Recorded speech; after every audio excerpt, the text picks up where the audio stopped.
In Mario Land 2, you have a map. Within this map, there are worlds that each have their own little mini map inside of them, right? So you're going from one big world that contains other worlds within it to the other worlds within it, right? And then those little worlds, say the little house world where the rat boss lives, have their own littler worlds within them, what we call levels, right? So what this makes me think is that this hadn't happened before. Mario Land has no world to begin with, the first game. Super Mario Brothers 3 has individual worlds. You know, world 1/1 or something. I don't know what they're called. And then each world has different levels in it, right? But there is no meta world of worlds. There is no world of worlds, I guess, is what I mean. What this ends up meaning, I think, is that the world of worlds seems to acquire a roundish kind of shape.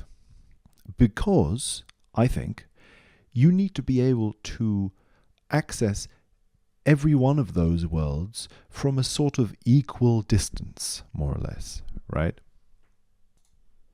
So the shape that best represents an equal distance between a bunch of different points is a circle or a sphere, right? Circular kind of shapes. And you can see this in Super Mario World, also, I think, released around the time of Super Mario Land 2. Yeah, in fact, Super Mario Land 2 is released after Super Mario World.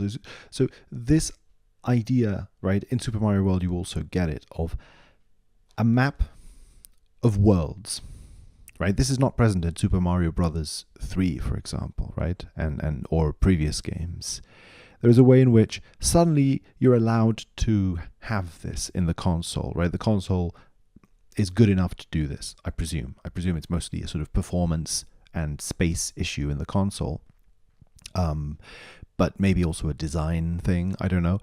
But it's interesting how then, yeah, in order to execute this idea of a world of worlds, it seems to become, it's more likely that this world should be a round shape. And that then, almost as if at some level then, the idea of a circle becomes kind of inherently, it's necessary for the world, because it allows the player to be at an equal amount of distance from each of the worlds and create this sort of hub world feel. This hub world feel has this sort of eternal feeling to it. You can always return to the map world, to the big world, to the meta world. And it's a circle. So Super Mario Land 2 has the coins, the circular coins that you have to collect, and you have to place them in a sort of, in an entrance into another place. This whole map is round in a way. I mean, it's not exactly round. It's sort of a squarish shape, but it is mandala-like, There is a set of worlds, Hippo World, this Rat House World, Witch World, which all circulate around a center. And this center is Wario's castle, of course. Okay, I hope you can see my mouse here. I want to talk about this image and have the mouse as a guiding light somehow. It won't be very useful because it's very tiny. I wish I could make my mouse bigger. But in any case, things I wanted to say about this image. This is the map for Super Mario Land